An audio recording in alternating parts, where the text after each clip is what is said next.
Olá, eu sou a Nina e esse é mais um Papo Reto, um programa idealizado pela Tapera Taperá, com o intuito de divulgar as propostas dos candidatos das eleições de 2020. E hoje eu estou com a Raquel Marques, do Partido Rede Sustentabilidade. Tudo bem, Raquel? Tudo bem, Nina, tudo certinho. Raquel, obrigada por aceitar o nosso convite. E para iniciar aqui a nossa breve entrevista, eu gostaria que você contasse um pouquinho da sua caminhada. Eu sou sanitarista, sou mestre em saúde pública pela USP e doutora em medicina preventiva. Há 19 anos eu me envolvi no movimento do parto e nós começamos a questionar que a assistência que era oferecida para mulheres e bebês era inadequada, era violenta, era fora das evidências científicas e que precisaria ser aprimorada. Naquela ocasião, era muita novidade, né? Mas eu acredito que esse movimento que, quando eu encontrei, contava com umas 300 pessoas no Brasil inteiro e hoje conta de 30 a 50 mil ativistas em todo o país, conseguiu consolidar o entendimento de que ainda há muito a melhorar com relação à assistência ao parto e nascimento, e também conseguimos alguns avanços, né? Ainda não é o ideal, mas em vários lugares há movimentação para que a gente melhore esse atendimento. Obrigada, Raquel.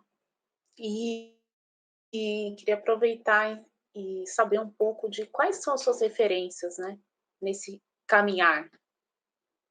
Acredito que nesse caminhar as minhas referências mais fortes são os idealistas que conseguiram concretizar o seu sonho, as pessoas do movimento sanitário, as pessoas que no final da década de 70, começo da década de 80, sonharam que era possível colocar a saúde como um direito de todos os cidadãos e conseguiram não só incluir esse tema na Constituição, o que é muito revolucionário ainda hoje, poucos países contemplam a saúde como direito, mas também criar um sistema único de saúde, universal, gratuito e integral.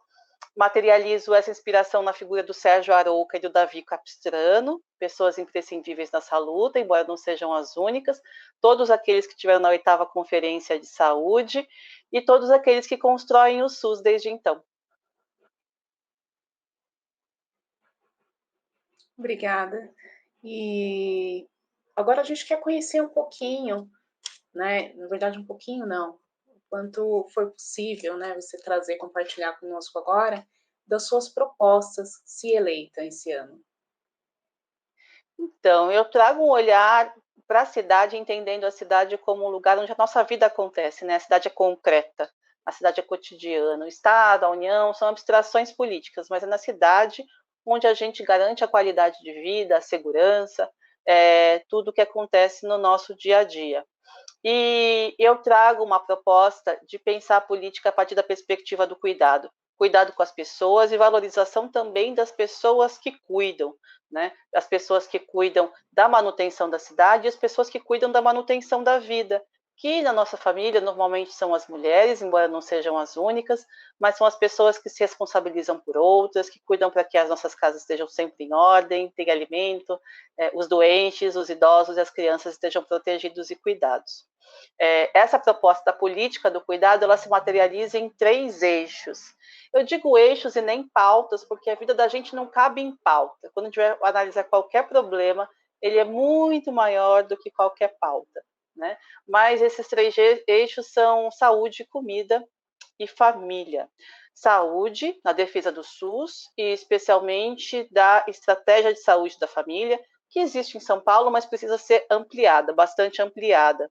Especificamente no movimento do parto, eu defendo a incorporação de doulas e obstetrizes no SUS e a abertura de novas casas de parto, que elas não enfrentariam um problema econômico, casas de parto não têm esse empecilho, mas hoje enfrentam um empecilho político, né?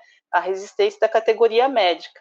Mas estaria empenhada, como estive nos últimos 19 anos, em conseguir esses avanços. Na área da comida, a gente tem que falar muito de soberania alimentar e segurança alimentar. Infelizmente, apesar da cidade ser muito rica, muitas pessoas ainda passam fome na cidade. E precisamos, eu acredito, que valorizar a produção interna de alimentos dentro da cidade de São Paulo e na região periurbana, tá? Porque isso também significa geração de resíduos diminuído, emissão de carbono, e uma série de outras medidas. Nesse sentido, fortalecer os projetos que já existem na cidade de agricultura urbana, em hortas e espaços sem uso, linhas de energia e espaços assim, mas também os agricultores, que São Paulo tem uma extensa região rural, na Zona Sul, na Zona Leste, valorizar e conseguir espaço para que eles escoem sua produção em feiras e sacolões, mercadões também públicos. E, por fim, a família, dar suporte para que a família consiga cumprir as suas funções. A esquerda, os progressistas, há muito tempo largaram a família de mão e entregaram para os conservadores, né? Então, ficou até feio falar que defende a família, mas ninguém defende mais a família do que os progressistas. A gente defende uma família diversa, uma família múltipla, todo mundo tem família, cada um tem o seu arranjo de família, família entre amigos, netos e vós, papai, mamãe e filhinhos, ou papai, papai e gatos, ou o papai, papai, gatos e cachorros, mamãe, mamãe, enfim, muitos arranjos familiares, todos eles válidos, mas que para eles consigam cumprir as suas funções, né, de cuidar de si, de cuidar da casa, mas principalmente de cuidar dos enfermos, das pessoas com deficiência, dos idosos e das crianças, é preciso que o Estado cumpra o seu papel. Né? O Estado, especialmente nos últimos anos, tem se retirado das políticas sociais, né? Uma questão que a gente vem levando aí de Estado mínimo e que sobrecarregam as famílias, né? Arcando muitas vezes com responsabilidades, como se fossem problemas privados, quando são problemas coletivos. A assistência social, o cuidado à saúde, o suporte com essas pessoas mais vulneráveis é um compromisso de todos nós, sociedade, Estado e famílias. E é preciso que esse peso, ou esse trabalho invisível, ou esse esforço, né, seja melhor dividido.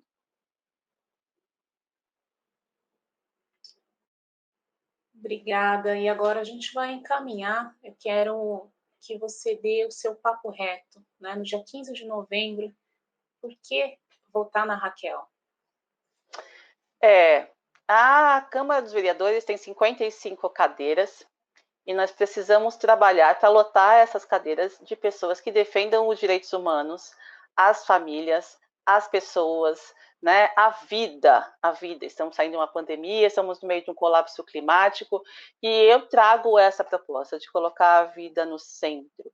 Convido as pessoas que estiverem me ouvindo e que queiram conhecer as minhas propostas, entrar nas redes sociais, @RaquelMarquesSP, eu sou candidata pela rede, meu número é 18.000, mas ainda mais importante do que tudo isso, escolha o seu candidato e apoie muito, trabalhe, divulgue, chame os amigos, trabalhe para que essas pessoas sejam eleitas. Nós precisamos de uma Câmara dos Vereadores democrática, plural, forte, e a gente não pode repetir o que aconteceu nas últimas eleições, 1/3 de abstenção. Nós precisamos garantir que todo mundo vá votar, façam escolhas boas e conscientes, para que a gente não fique mais 4 anos chorando depois. Há muito trabalho para fazer e são questões urgentes. É esse convite que eu faço, esse papo reto que eu trago. Votar é pouco, é preciso que a gente se engaje na política e fortaleça os candidatos que nos representam. Muito obrigada. Raquel, foi um prazer te ouvir. Mais uma vez, a Tapera tem o prazer, né, de poder receber você, né, no caso agora virtualmente, e nós desejamos para você que tenha uma boa semana e que também faça uma boa campanha. Realmente foi um prazer poder te ouvir, e é isso. Fica aqui nosso agradecimento e até mais. Obrigada, Nina. Até.